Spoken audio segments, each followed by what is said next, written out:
السميع العليم من الشيطان اللعين الرجيم. بسم الله الرحمن الرحيم. الحمد لله رب العالمين، والصلاة والسلام على سيد الأنبياء والمرسلين سيدنا ونبينا وشفيع المذنبين أبي القاسم محمد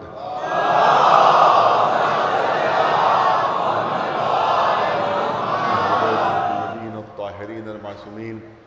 أما بعد، فقد قال الله سبحانه تبارك وتعالى في كتابه المبين وهو أصدق القائلين: والذي بعث في الأميين رسولا منهم يتلو عليهم آياته ويزكيهم ويعلمهم الكتاب والحكمة وإن كانوا من قبل لفي ضلال مبين. صلوات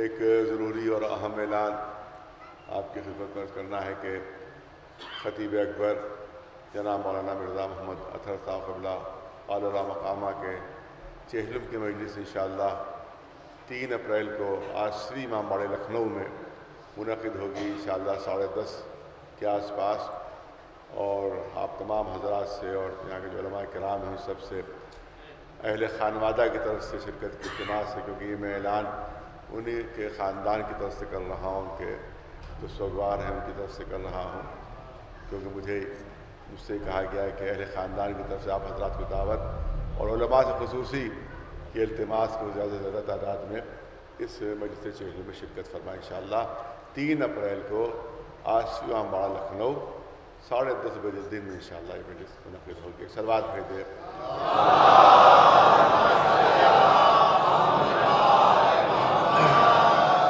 ظاہر ہے کہ 2 دن سے آپ حضرات مسلسل مجلسیں سن رہے ہیں اور بہت بڑے بڑے علماء سے اور خطباء سے آپ نے مجالس سنی ہے.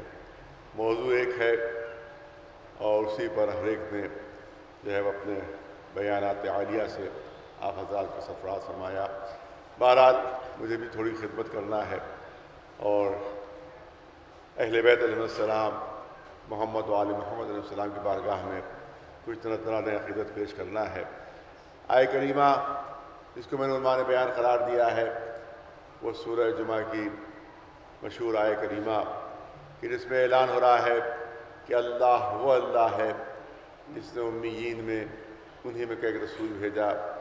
پھر رسول کے صفات بیان ہو رہے ہیں کہ رسول وہ ہے جو ان کے سامنے آیات الہیہ کی تلاوت کرتا ہے، یہ رسول وہ ہے جو ان کے نفسوں کو پاک کرتا ہے، یہ رسول وہ ہے جو ان کو کتاب و حکمت کی تعلیم دیتا ہے، حالانکہ یہ اس سے قبل کھلی ہوئی گمراہی میں پڑے. اعلان ہو رہا ہے، آیت کی ابتدا ہو رہی ہے اللہ وہ اللہ ہے. یہ ہے آیت کی ابتدا. تو آیت کی ابتدا سے ذہن اس بات کی طرف متوجہ ہوتا ہے کہ اللہ اپنا تعارف پیش فرما رہا ہے، اپنے کو پہچانوا رہا ہے. اللہ وہ اللہ ہے. کیا مطلب ہوا؟ یعنی اللہ اپنے کو پہچانوا رہا ہے، اپنا تعارف پیش فرما رہا ہے.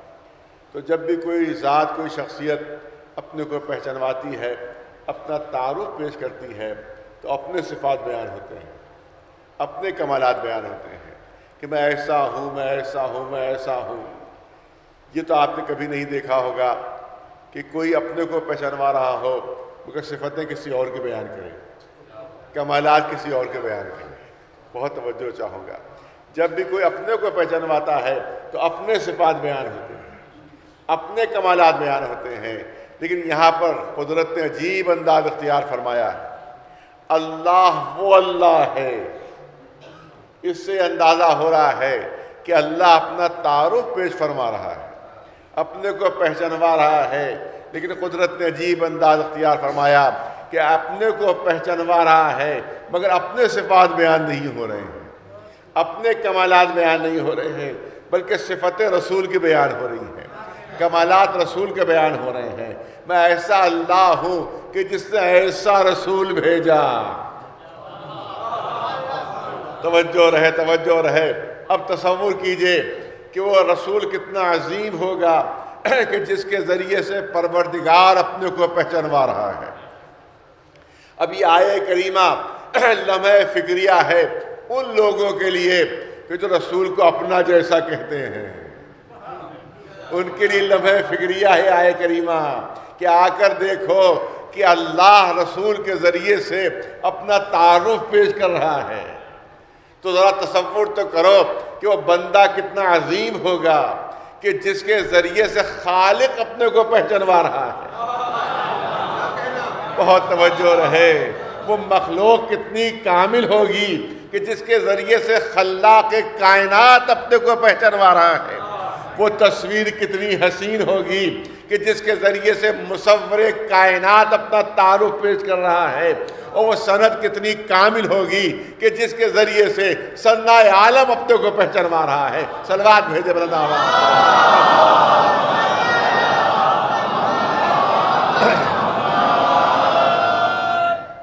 بہرحال چند تمہیدی جملے ہیں جو آپ کے سامنے عرض کرنا ہے اور ایک منزل تک آپ حضرات کو لے جانا ہے۔ تو آیہ کریمہ کی ابتدا کس طرح سے ہے؟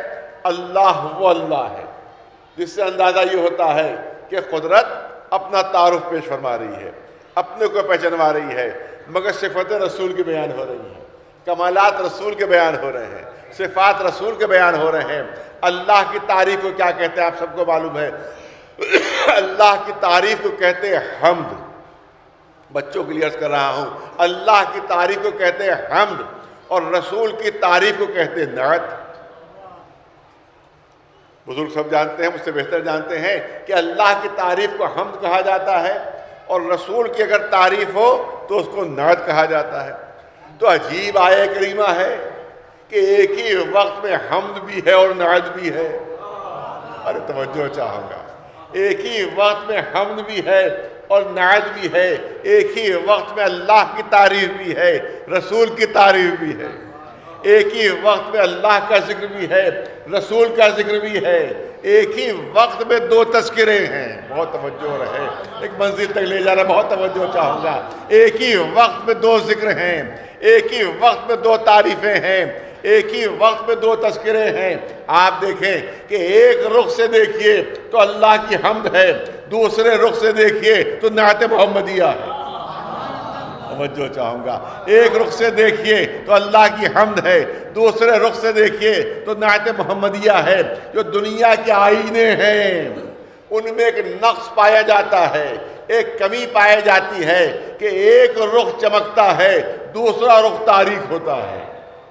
دنیا کے آئینوں میں ایک رخ چمکتا ہے، دوسرا رخ تاریک رہتا ہے، لیکن یہ آیہ کریمہ ایسا آئینہ ہے کہ دونوں رخ چمک رہے ہیں۔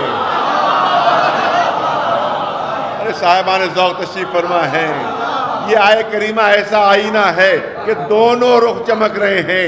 ایک رخ سے اللہ کی حمد ہے، دوسرے رخ سے رسول اللہ کی نعت ہے۔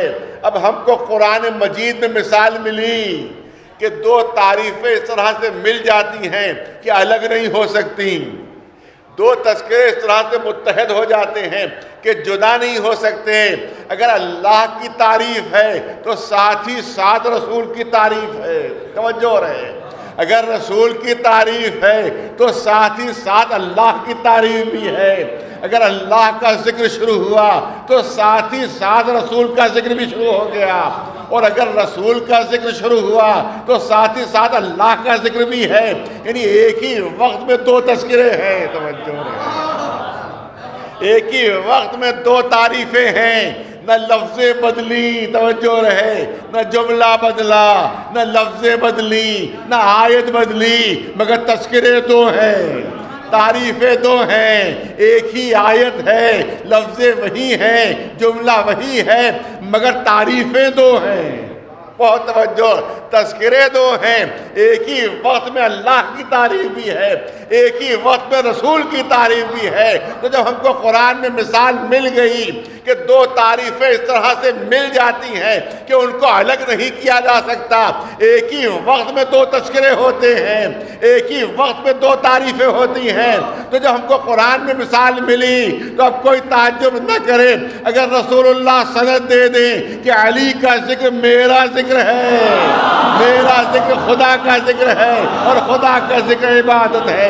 ایک صلوات بھیجے بلند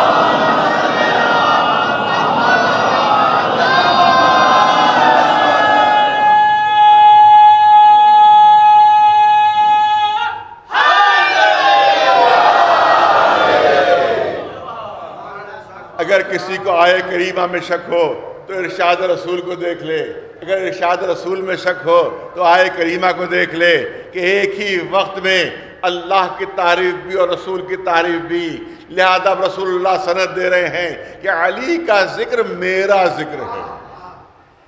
دیکھیے بس ایک پہلو ہے جو عرض کرنا ہے، کیونکہ ظاہر ہے کہ تو پورے عشرے کا موضوع ہے، مجھ کو ظاہر ہے کہ لکھنؤ بھی واپس ہونا ہے، ٹرین بھی پکڑنا ہے، لہذا اسی مناسبت سے میرا بیان رہے گا۔ آپ دیکھیں کہ ایک اعتراض ہم پر ہوتا ہے اور بہت زور و شور سے اعتراض ہم پر ہوتا ہے کہ ہماری مجلسوں میں رسول اللہ کا تذکرہ نہیں ہوتا، ہماری محفلوں میں ذکر رسالت نہیں ہوتا، لہذا یہ بات مشہور کی جاتی ہے کہ صاحب یہ اہل بیت کو زیادہ مانتے ہیں، رسول اللہ کو کم مانتے ہیں، مولا علی کو زیادہ مانتے ہیں، خود رسول اللہ کو کم مانتے ہیں۔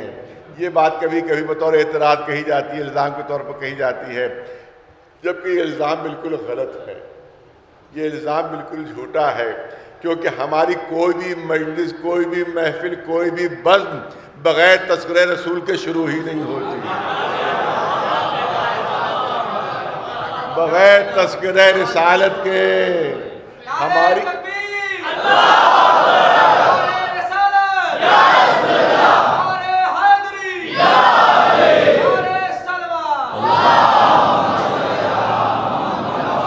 بغیر تذکرہ رسالت کے ہم اپنی بات ہی شروع نہیں کرتے، ہم اپنی کوئی مجلس ہی شروع نہیں کرتے، ہم اپنی کوئی محفل ہی شروع نہیں کرتے جب تک تذکرہ رسول اللہ نہ ہو جائے۔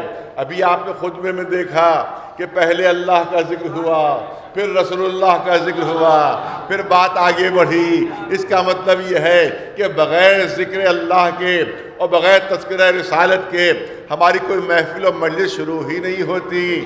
تو بنیادی طور پر یہ الزام غلط ہے۔ لیکن دوسری بات میں عرض کرنا چاہتا ہوں، ہم تذکرہ اہل بیت کرتے ہیں، ہم مدح مولا کائنات کرتے ہیں، مگر یہ نہ سمجھے، بہت توجہ رہے کہ اس سے کہیں کوئی ہمارا ایسا کوئی عقیدہ ہے کہ رسول اللہ کا معاذ اللہ مرتبہ کم ہے، اہل بیت کا مرتبہ زیادہ ہے۔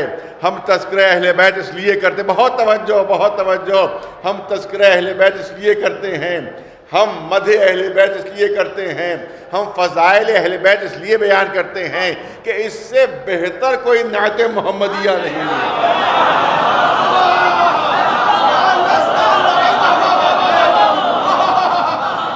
اس سے بہتر کوئی نعت محمدیہ نہیں، اس سے بڑھ کر کوئی نعت محمدیہ نہیں ہے۔ بہترین نعت محمدیہ ہے منقبت اہل بیت۔ ایک صلوات بھیج دے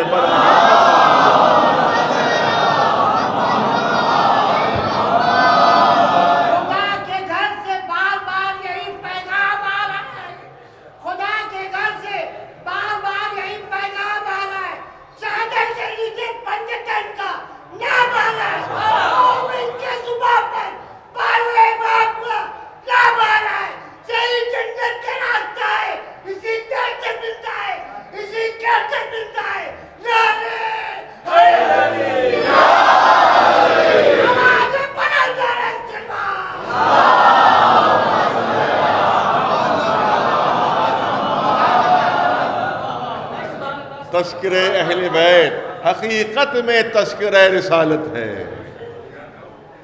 تعریف اہل بیت حقیقت میں رسول اللہ کی تعریف ہے۔ کوئی کہے کہ بھئی بات سمجھ میں نہیں آ رہی ہے، ذکر تو اہل بیت کا کر رہے ہو، تعریفیں تو اہل بیت کی کر رہے ہو، اور ساتھ ساتھ یہ بھی کر رہے ہو کہ یہی تذکرہ رسالت ہے، یہی مدح رسول ہے، یہی نعت محمدیہ ہے، تو بات تو ہماری سمجھ میں نہیں آ رہی ہے۔ تو مثال پیش کر دی جائے تاکہ چھوٹے چھوٹے بچے بھی بات سمجھ لیں۔ کسی ماہر فن مصور نے ایک شاہکار تصویر بنائی، وہ تصویر ہمارے سامنے آئی، ہم نے تصویر کی تعریف کرنا شروع کی کہ کیا حسین تصویر ہے، کیا خوبصورت تصویر ہے، کیا اچھے رنگ بھرے گئے ہیں، کیا خوشنما رنگوں کا امتزاج ہے، کیا حسین خاکہ کھینچا گیا ہے۔ ہم تعریف کر رہے ہیں تصویر کی، مگر خوش ہو رہا ہے مصور۔ ہم تعریف کر رہے ہیں تصویر کی، مگر خوش ہو رہا ہے مصور۔ ہم مصور سے کہہ سکتے ہیں کہ ہم نے تو آپ کا نام بھی نہیں لیا، ہم نے تو آپ کا تذکرہ ہی نہیں کیا، ہم تو تصویر کی تعریف کر رہے ہیں۔ تو مصور مسکرا کر جواب دے گا کہ یہ تو بتاؤ تصویر بنائی کس نے، یہ دیکھو رنگ بھرے کس نے، یہ دیکھو خاکہ کھینچا کس نے۔ تو تصویر کی تعریف صرف تصویر کی تعریف نہیں ہوتی ہے، بلکہ حقیقت میں مصور کی تعریف ہوتی ہے۔ تو اہل بیت کی مدح صرف اہل بیت کی مدح نہیں ہے، بلکہ حقیقت میں رسالت مآب کی مدح ہے کہ یہ دیکھو جگر کے ٹکڑے کس کے ہیں، یہ دیکھو دل کے ٹکڑے کس کے ہیں، یہ دیکھو کس کے فضائل و کمالات ان کے کردار میں منتقل ہو رہے ہیں۔ ایک سلوات بھیج دے بلند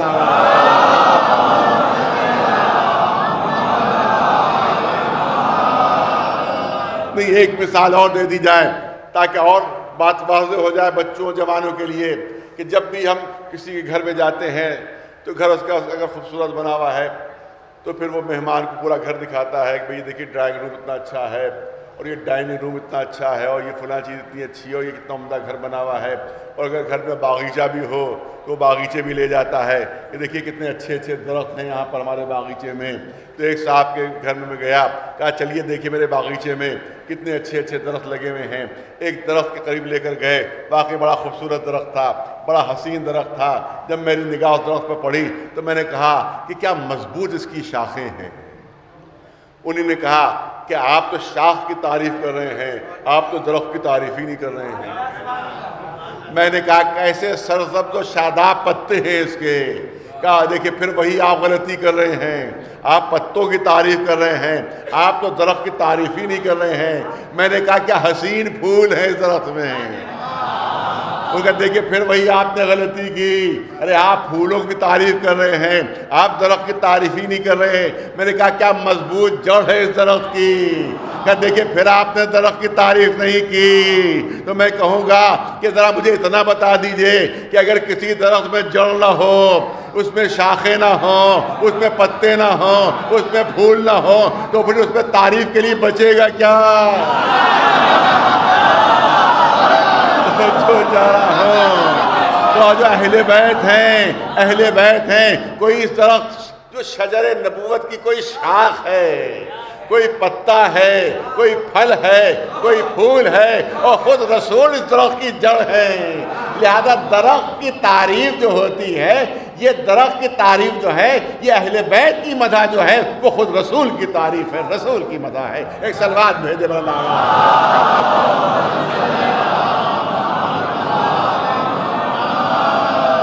بس بات کو زیادہ طول نہیں دینا ہے، بہت توجہ چاہ رہا ہوں، بات کو زیادہ طول نہیں دینا ہے، اور آخری جملے اس سلسلے میں کرنا ہے کہ کہا جاتا ہے صاحب مولا کی مدح زیادہ ہوتی ہے، مولا کے فضائل زیادہ بیان ہوتے ہیں، مولا علی کے کمالات زیادہ بیان ہوتے ہیں۔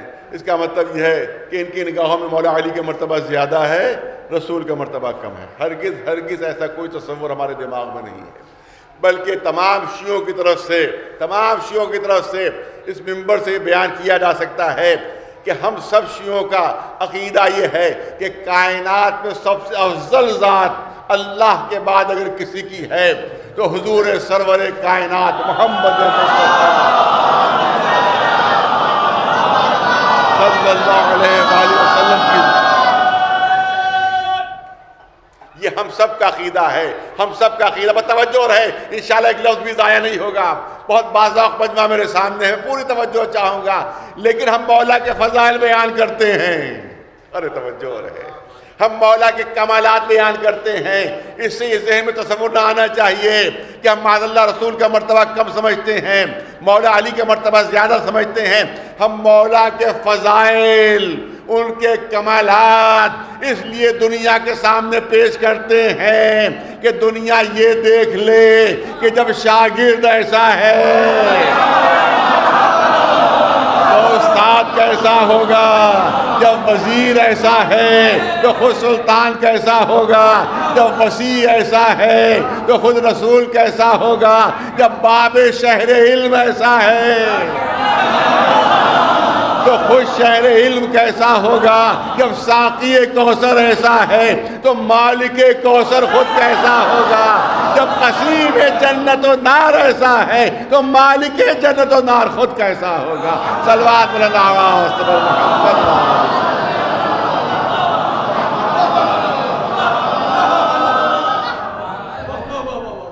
بس توجہ چاہوں گا، ایک بہت اہم مسئلہ ہے، اس کو مختصر لفظوں میں آپ کے سامنے پیش کرنا ہے۔ دیکھیے، بہرحال یہ بات پیش کرنا ضروری ہے کہ ہمارا یقین ہے کہ ہر مسلمان رسول اللہ کا شیدائی ہے، ہر مسلمان رسول اللہ کا عاشق ہے، ہر مسلمان جو ہے وہ رسول اللہ کے نام کے اوپر اپنی جان قربان کرنے کے لیے آمادہ رہتا ہے۔ ہم کسی کی محبت پہ شک نہیں کر سکتے، بہت توجہ ہے، ہم کسی کی محبت پہ شک نہیں کر سکتے۔ عشق رسول میں ہمیں کوئی شک نہیں، مسلمانوں کے محبت کرنے والے ہیں، جان دینے والے ہیں رسول کے اوپر۔ ہر مسلمان اپنی جان نثار کر سکتا ہے رسول اللہ کے اوپر، لیکن اس محبت کے بہت توجہ، اس محبت کے باوجود، اس عشق کے باوجود آخر رسول اللہ کے سلسلے میں کچھ غلط عقائد کیسے آ گئے؟ بہت توجہ چاہوں گا، کیونکہ یہ پوری دنیا میں یہ پیغام جا رہا ہے، لہذا یہ بہت ضروری چیز ہے، یہ عرض کرنا بہت ضروری چیز ہے، اور پورے احترام کے ساتھ عرض کرنا ہے، کہ ہر مسلمان رسول اللہ کا شیدائی ہے، ہر مسلمان عاشق رسول اللہ ہے، ان کے نام کے اوپر اپنی جان قربان کرنے کے لیے ہر مسلمان آمادہ ہے۔ لیکن اس محبت و عشق کے باوجود کچھ رسول اللہ کے سلسلے میں غلط عقائد کیسے پیدا ہو گئے جو شان رسالت کے خلاف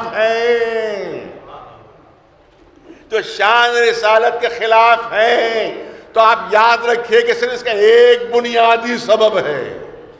اگر سارے مسلمان اس بنیادی سبب کو سمجھ لیں تو کبھی بھی رسول اللہ کے سلسلے میں کوئی غلط عقیدہ قائم نہیں ہو سکتا۔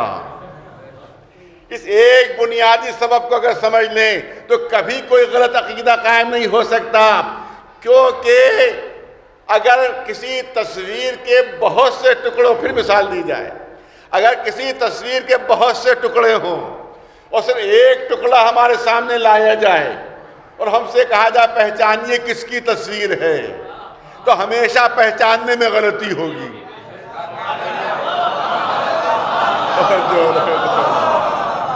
ہمیشہ پہچاننے میں غلطی ہوگی، کوئی کسی کا نام بتائے گا، کوئی کسی کا نام بتائے گا، کوئی کسی کا نام بتائے گا، کیونکہ تصویر کا صرف ایک ٹکڑا ہمارے سامنے لایا جا رہا ہے۔ تصویر کی معرفت و شناخت اس وقت تک نہیں ہو سکتی جب تک سارے ٹکڑے ملائے نہ جائیں، جب تک تصویر کے سارے ٹکڑے ملا نہ لیے جائیں، اس وقت تک تصویر کی معرفت نہیں ہو سکتی۔ ارے رسول اللہ کے سلسلے میں جو مسلمانوں کو غلط فہمیاں پیدا ہوئی ہیں، اس کا بنیادی سبب یہی ہے کہ صرف تصویر کے ایک ٹکڑے کو لے کر، ارے توجہ چاہوں گا، تصویر کے صرف ایک ٹکڑے کو لے کر رسول اللہ کو سمجھنے کی کوشش کی جا رہی ہے، جبکہ تصویر رسالت 14 ٹکڑوں سے مل کر بنی ہے۔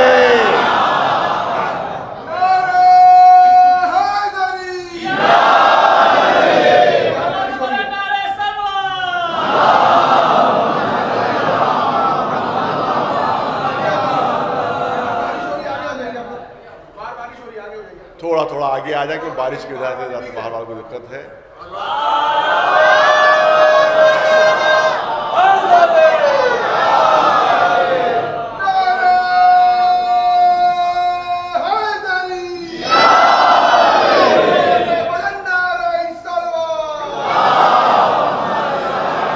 بس توجہ رہے، کیونکہ 2 دن سے مسلسل آپ حضرات مجلسیں سن رہے ہیں، بہت طویل بیان کی گنجائش نہیں ہے، مگر میں چاہتا ہوں کہ بنیادی چیز کم وقت میں پیش ہو جائے، بنیادی چیز کم وقت میں پیش ہو جائے۔ آپ دیکھیں کہ صرف تصویر کے ایک ٹکڑے سے کبھی تصویر کی شناخت نہیں ہو سکتی، صاحب تصویر کی معرفت نہیں ہو سکتی جب تک سارے ٹکڑے ملا نہ لیے جائیں۔ رسول اللہ کے سلسلے میں جو مسلمانوں میں غلط فہمیاں پیدا ہوئیں، اس کا بنیادی سبب یہی ہے کہ صرف ایک ٹکڑے کو لے کر تصویر کو سمجھنے کی کوشش کی جا رہی ہے، بغیر اہل بیت کو شامل کیے ہوئے کبھی بھی رسول اللہ کی معرفت نہیں ہو سکتی، کبھی بھی رسول اللہ کی شناخت نہیں ہو سکتی. نہیں پھر مثال پیش کروں, بچے موجود ہیں یہاں پر, بچوں کی ذہانت کا کبھی کبھی امتحان لیا جاتا ہے کہ اس کو انگریزی میں جگسا پزل کہتے ہیں, جس کو انگریزی میں جگسا پزل کہتے ہیں.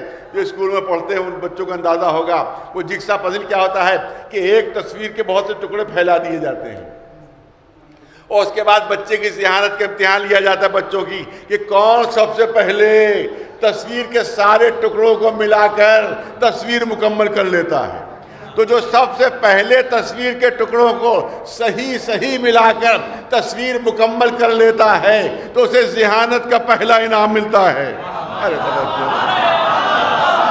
اسے ذہانت کا پہلا انعام ملتا ہے. تو میں تو سمجھتا ہوں کہ شاید اللہ نے مسلمانوں کی ذہانت کا امتحان لینے کے لیے رسول کی تصویر کو 14 ٹکڑوں میں بانٹ دیا.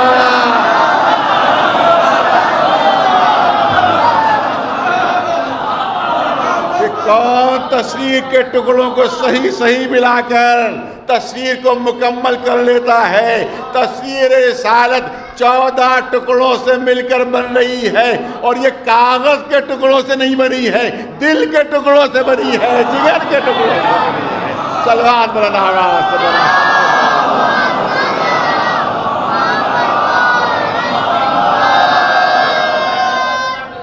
بس میں نے کہا کم وقت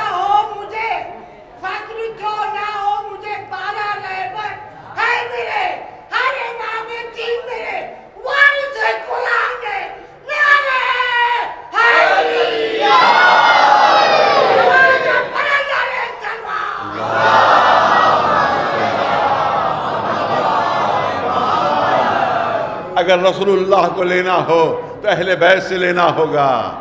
یاد رکھیے کہ اگر اہل بیت کو ہٹا کر رسول اللہ کو سمجھنے کی کوشش کی گئی تو ہمیشہ غلط عقائد پیدا ہو جائیں گے. کوئی نہ کوئی غلط عقیدہ رسول اللہ کے سلسلے میں پیدا ہو جائے گا.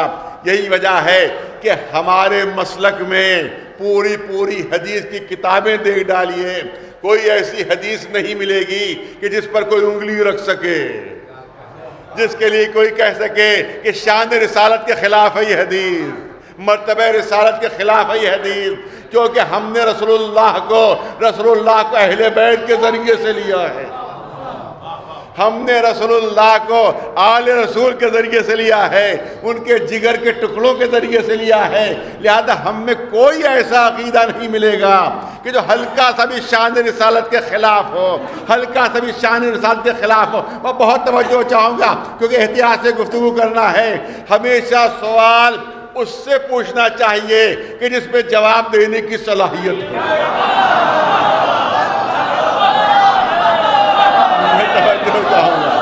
بہت توجہ چاہوں گا. مثال پیش کر دی جائے تاکہ کسی کو برا نہ لگے, مثال پیش کر دی جائے تاکہ برا نہ لگے کسی کو. آپ نے دیکھا حواس خمسہ ہیں, کانوں میں سننے کی صلاحیت ہے, دیکھنے کی نہیں ہے.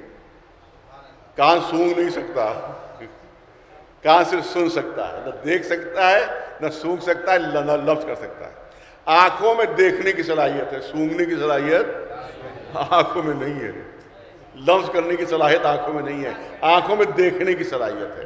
ناک میں سونگنے کی صلاحیت ہے, دیکھنے کی صلاحیت نہیں ہے. زبان میں چکھنے کی صلاحیت ہے, چکھ کر وہ مزہ معلوم کرتی ہے کہ یہ چیز گرم ہے, ٹھنڈی ہے, نمک ہے, مرچ ہے, کیا ہے. یہ تمام چیزیں جو ہے زبان کے ذریعے معلوم ہوتی ہیں. ہاتھ میں لمس کی صلاحیت ہے کہ اس کے ذریعے سے معلوم ہو جاتا ہے کون چیز ٹھنڈی ہے, کون چیز گرم ہے. تو یہ لمس کی صلاحیت ہے. اس کا مطلب یہ ہر ایک میں الگ الگ صلاحیتیں ہیں. تو جس میں جیسی صلاحیت ہوتی ہے ویسے ہی اس سے سوال ہوتا ہے. ارے میں توجہ چاہوں گا, جس میں جیسی صلاحیت ہوتی ہے ویسے ہی اس سے سوال ہوتا ہے. کان میں سننے کی صلاحیت ہے. اب میں یہ رومال کان کے اوپر رکھ دوں اپنے اور کان سے پوچھوں کہ اس رومال کا رنگ کیا ہے,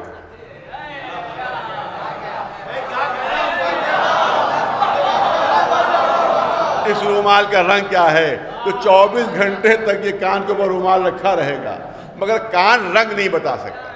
اور اگر کوئی صاحب ایسا کام کر رہے ہو میں ان کو منع کروں کہ کان سے نہ پوچھو, کان نہیں جواب دے پائے گا, تو کہیں دیکھیے آپ کان کی انسلٹ کر رہے ہیں. ارے بہت توجہ چاہوں گا، بہت توجہ چاہوں گا. دیکھیے آپ صاحب کان کی توہین کر رہے ہیں. میں کہوں کان کی توہین نہیں کر رہا ہوں، اللہ نے کانوں میں یہ صلاحیت ہی نہیں دی ہے. توجہ رہے، اللہ نے کانوں میں صلاحیت ہی نہیں دی ہے کہ وہ رنگ بتا سکیں. یہ صرف آوازوں کی شناخت کر سکتے ہیں، یہ صرف آوازوں کی شناخت کر سکتے ہیں. چائے کی پیالی میرے سامنے لائی گئی، اب مجھے یہ معلوم کرنا ہے کہ اس میں شکر ہے یا نہیں ہے، تو میں نے چائے کی پیالی ناک پر رکھ لی اور ناک سے پوچھنے لگا اس میں شکر ہے یا نہیں ہے، تو پوری زندگی ناک کے اوپر چائے کی پیالی رکھی رہے گی، مگر ناک نہیں بتا سکتی کہ اس میں شکر ہے یا نہیں ہے، کیونکہ آپ اس سے سوال کر رہے ہیں جس پہ جواب دینے کی صلاحیت نہیں ہے. لہذا رسول اللہ کے سلسلے میں ان سے سوال کبھی نہ کرو کہ جن کو یہ صلاحیت ہی نہیں ہے کہ رسول کے لیے جواب دے سکے.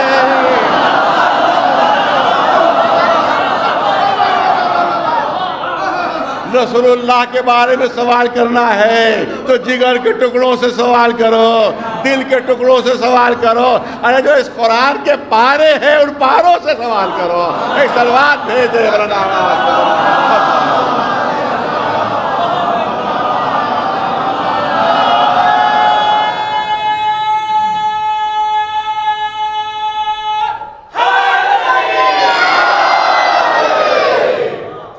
آپ دیکھیں کہ عجیب اب ظاہر کہ اتنا موقع نہیں کہ سب بیان ہو سکے. عجیب عقائد رسول اللہ کے سلسلے میں کہ بھول جاتے تھے، وہ شیطان انہیں بہکا لیا کرتا تھا. اسی آیہ کریمہ کے ذیل میں یہ تصور پیدا ہوا کہ معاذ اللہ رسول جاہل تھے، بے پڑھے لکھے تھے، بھول جاتے تھے، نماز بھول گئے، رکعتیں بھول گئے، شیطان نے بہکا لیا. زبان کے اوپر شیطان نے کلمات جاری کر دیے جو رسول اللہ نے کہہ بھی دیے، جس میں بتوں کی تعریف تھی. تو اس کا مطلب یہ ہے کہ یہ عیب ہے، معاذ اللہ وہ عیب ہے، وہ عیب ہے، وہ عیب ہے، سارے عیب رسول اللہ میں بیان کر دیے گئے. لیکن ایک چیز میں پھر عرض کرنا چاہتا ہوں آپ کے سامنے کہ کسی عیب دار چیز کی بہت توجہ، اور پھر مثال پیش کر رہا ہوں، کسی عیب دار چیز کی نہ تو تعریف ہو سکتی ہے نہ کسی عیب دار چیز کی قسم کھائی جا سکتی ہے. نہیں، توجہ چاہوں گا، آپ صاحبان ذوق ہیں، پڑھا لکھا مجمع ہے. نہ کسی عیب دار چیز کی تعریف ہو سکتی ہے نہ کسی عیب دار چیز کی قسم کھائی جا سکتی ہے. آپ نے کوئی صاحب بیچارے کسی حادثے میں لنگڑے ہو گئے اور ایک ٹانگ ان کی لنگڑی ہو گئی. اب آپ نے تعریف کرنا شروع کی، کیا کہنا آپ کی لنگڑی ٹانگ.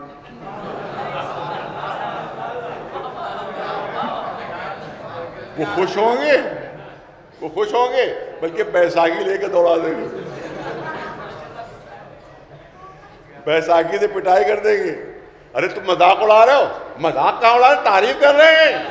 ارے تعریف کر رہے ہیں. کہا کہ لنگڑی ٹانگ کی، کیا کہنا آپ کی لنگڑی ٹانگ. غصہ آ جائے گا، لڑنے مرنے پہ تیار ہو جائے گا، بیساکھی سے پٹائی کر دے گا. اس کا مطلب کسی عیب دار چیز کی تعریف نہیں ہو سکتی. اسی طرح سے کسی عیب دار چیز کی قسم بھی نہیں کھائی جا سکتی. کوئی صاحب کسی حادثے میں کانے ہو گئے، ایک آنکھ ضائع ہو گئی، کہ قسم ہے آپ کی کانی آنکھ کی.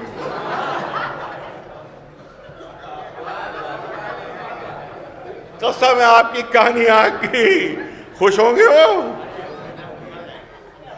لڑنے مرنے پہ تیار ہو جائیں گے، آفت بچ جائے گی. تو اس کا مطلب ہے نہ بہت توجہ، بہت سنجیدہ پہلو ہے جو اس طرح سے پیش کر رہا ہوں بچوں جوانوں کے لیے کہ نہ کسی عیب دار چیز کی قسم کھائی جا سکتی ہے نہ کسی عیب دار چیز کی تعریف ہو سکتی ہے. اور قرآن مجید میں کبھی تو رسول اللہ کی الگ الگ تعریف کی گئی، الگ الگ تعریف کی گئی اور الگ الگ قسمیں کھائی گئیں. والضحیٰ کہہ کے چہرے کی تعریف، واللیل اذا سجا کہہ کے زلفوں کی تعریف، ما زاغ البصر وما طغى کہہ کے آنکھوں کی تعریف، وما رمیت اذ رمیت لیکن اللہ رما کہہ کر ہاتھوں کی تعریف، وما ينطق عن الهوى ان هو الا وحی یوحی کہہ کے رسول کے دہن کی تعریف. انما یسرناہ بلسانک، اے رسول ہم نے آپ کی زبان کے لیے قرآن کو آسان کر دیا. رسول کی زبان کی تعریف، توجہ رہے، رسول کی زبان کی تعریف. اے رسول، یہاں پر ایک لمحہ فکریہ اس کو حل کرنا ہے. اے رسول ہم نے آپ کی زبان کے لیے قرآن آسان کیا ہے. آپ کی زبان کے لیے قرآن لینا ہو تو رسول کی زبان سے لو، قرآن لینا ہو تو رسول کی زبان سے لو. تو اب منحصر ہو گیا. لیکن یہاں پہ کوئی کہہ سکتا ہے کہ پھر آل رسول سے نہ لیں.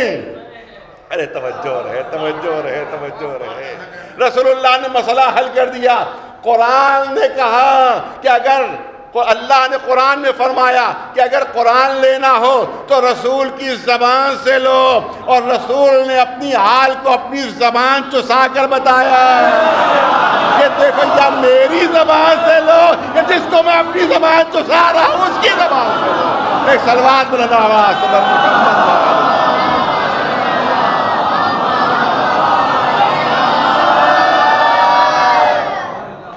وما ينطق عن الهوى ان هو الا وحی یوحی کہہ کے دہن کی تعریف کی. سنقرئک فلا تنسیٰ، ہم ایسا آپ کو پڑھا دیں گے کہ آپ کبھی نہ بھولیں گے. رسول کے حافظے کی تعریف. ما انت بنعمت ربک بمجنون، یہ اللہ کی نعمت ہے کہ آپ دیوانے اور مجنون نہیں. اللہ نے رسول کے ذہن کی تعریف کی. ثم دنا فتدلی فکان قاب قوسین ادنی، رسول کے قدموں کی تعریف ہو رہی ہے، رسول کے قدموں کی تعریف ہو رہی ہے.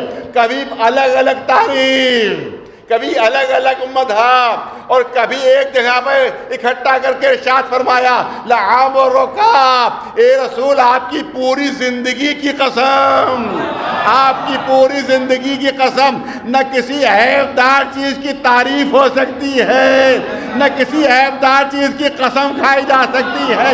اگر پوری زندگی میں رسول کے کوئی عیب ہوتا تو اللہ پوری زندگی کی قسم نہ کھا رہا ہوتا. دے دے محمد.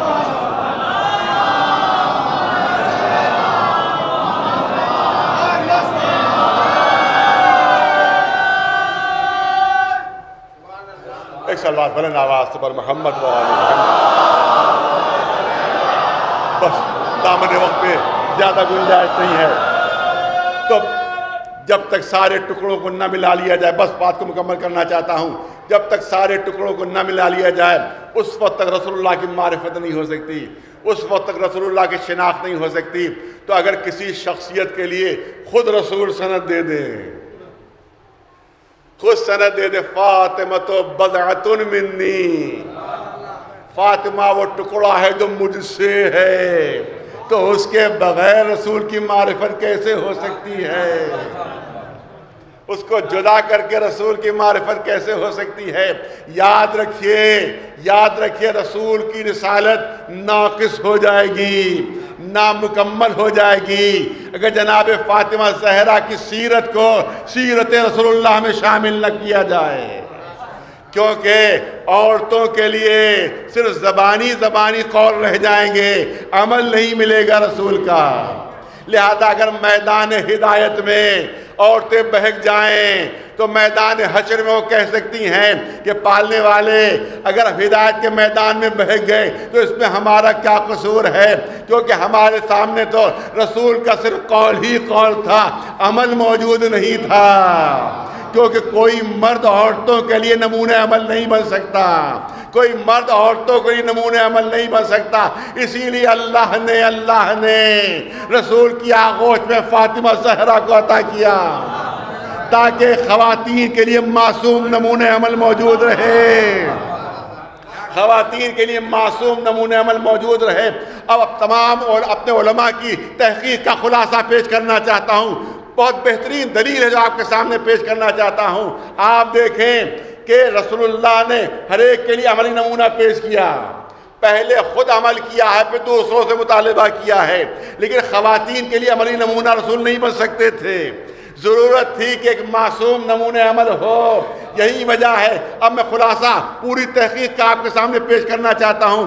علماء نے ہمارے بتایا کہ جب تک شہزادی فاطمہ زہرا آغوش رسول میں نہیں آ گئی ہے اس وقت تک جتنے عقائد ہیں ان کے سلسلے میں وحی نازل ہوئی. جن کا تعلق اصول دین سے ہے اس کے سلسلے میں وحی نازل ہوئی. لیکن نماز کا حکم نہیں آیا, روزے کا حکم نہیں آیا, حج کا حکم نہیں آیا, جہاد کا حکم نہیں آیا, پردے کا حکم نہیں آیا. ارے جن چیزوں کا تعلق عقیدے سے تھا وہ تمام احکام آ گئے. توحید آ گئی, عدل الہی کا حکم آ گیا, رسالت کو پہچانوا دیا, امامت کو پہچانوا دیا, قیامت کے لیے اعلان ہو گیا. مگر نماز نہیں آئی, روزہ نہیں آیا, حج نہیں آیا, جتنے عملی احکام ہیں ان کا کوئی حکم نازل نہیں ہوا. یہ اس لیے کیونکہ ان تمام چیزوں کا تعلق عمل سے ہے, ان تمام چیزوں کا تعلق عمل سے ہے. رسول مردوں کے لیے نمونے عمل بن سکتے تھے, عورتوں کے لیے نہیں بن سکتے تھے. جب فاطمہ زہرا آغوش میں آئی ہیں تب نماز کا حکم نازل ہوا ہے, تب روزے کا حکم نازل ہوا ہے, تب پردے کا حکم نازل ہوا ہے, تب حج کا حکم نازل ہوا ہے, تاکہ رسول اللہ کے پاس خواتین کے لیے معصوم نمونے عمل موجود ہو. بس صاحبان ذوق کے لیے جملہ نظر کرنا چاہتا ہوں. اس سے نتیجہ یہ نکلتا ہے کہ جس طرح سے اعلان رسالت کے لیے رسول علی کا انتظار کر رہے تھے, تکمیل رسالت کے لیے فاطمہ زہرا کا انتظار کر رہے تھے.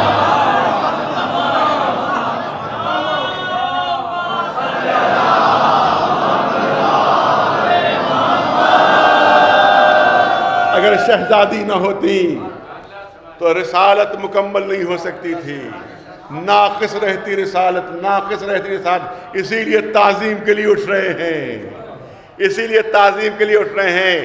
علی کی تعظیم, بہت توجہ, جرأت کا جملہ ہے, جرأت کا جملہ. کسی روایت پہ نہیں ملتا کہ مولا علی کی تعظیم کے لیے اٹھے ہوں, نہیں ملتا. مگر شہزادی کی تعظیم کے لیے اٹھ رہے ہیں. اس کے لیے علماء نے وجہ یہ بتائی ہے کہ لاکھ علی کا مرتبہ بلند صحیح لیکن پھر بھی نائب ہے.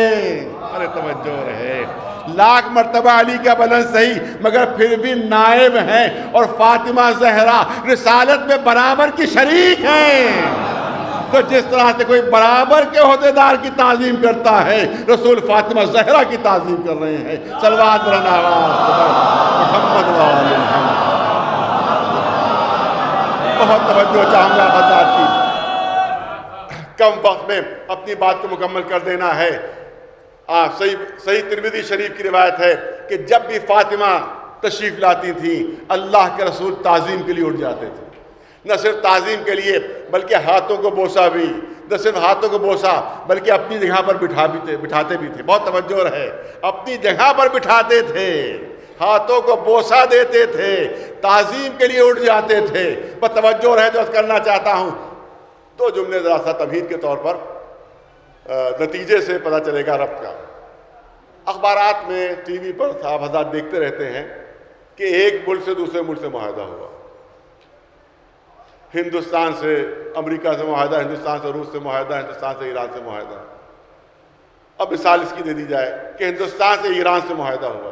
خبر کیا آئی, ہندوستان سے ایران سے معاہدہ ہوا, لیکن ایگریمنٹ پر صرف 2 سگنیچر تھے. ایگریمنٹ پر صرف 2 سگنیچر تھے, ایک وہاں کے صدر کے اور ایک یہاں کے وزیر اعظم کے. وہاں کے صدر اس وقت حسن روحانی صاحب ہیں, ان کے دستخط, اور یہاں کے وزیر اعظم بہت اتفاق سے مودی صاحب ہے, لہذا ان کے دستخط.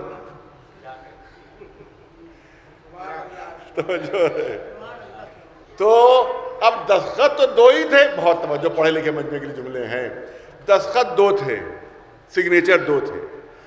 تو بیان تو یہ آنا چاہیے تھا کہ مودی صاحب اور حسن روحانی صاحب کے درمیان معاہدہ ہوا. بہت توجہ ہے, پڑھے لکھے مجمع کی توجہ, کہ حسن روحانی صاحب اور مودی صاحب کے درمیان معاہدہ ہوا. جو سگنیچر تو نہیں 2 کے, لیکن خبر آئی کہ ہندوستان اور ایران کے درمیان معاہدہ ہوا. ارے توجہ, خبر آئی ہندوستان اور ایران کے درمیان معاہدہ. ارے سب نہ ہندوستانیوں کے دستخط ہے, نہ سب ایرانیوں کے دستخط ہے, پھر یہ کیوں خبر آئی؟ دستخط تو صرف دو ہیں. تو ہر ایک کہے گا اتنی سی بات تم نہیں سمجھ رہے ہو. ارے ان دو نے جو دستخطیں کی ہیں وہ ذاتی حیثیت سے نہیں کی ہیں بلکہ سربراہ ملک کی حیثیت سے کی ہیں, سردار ملک کی حیثیت سے کی ہیں. اور سردار کا عمل اکیلا اس کا نہیں ہوا کرتا بلکہ جو سرداری کو مانتا ہے ان سب کا وہ عمل قرار پاتا ہے. کیونکہ یہ ہندوستان کے وزیر اعظم, ان کی دستخط کا مطلب ہے ہر ہندوستانی کی دستخط, اور وہ ایران کے صدر ہیں, ان کی دستخط کا مطلب ہے ہر ایرانی کی دستخط. کیونکہ سربراہ کا عمل اکیلا اس کا نہیں ہوتا, جو سربراہی کو مانتا ہے ان سب کا وہ عمل قرار پاتا ہے. تو اب صحیح ترمذی شریف کی حدیث کہ جب بھی فاطمہ زہرا تشریف لاتی ہیں اللہ کے رسول تعظیم کے لیے اٹھ جاتے ہیں.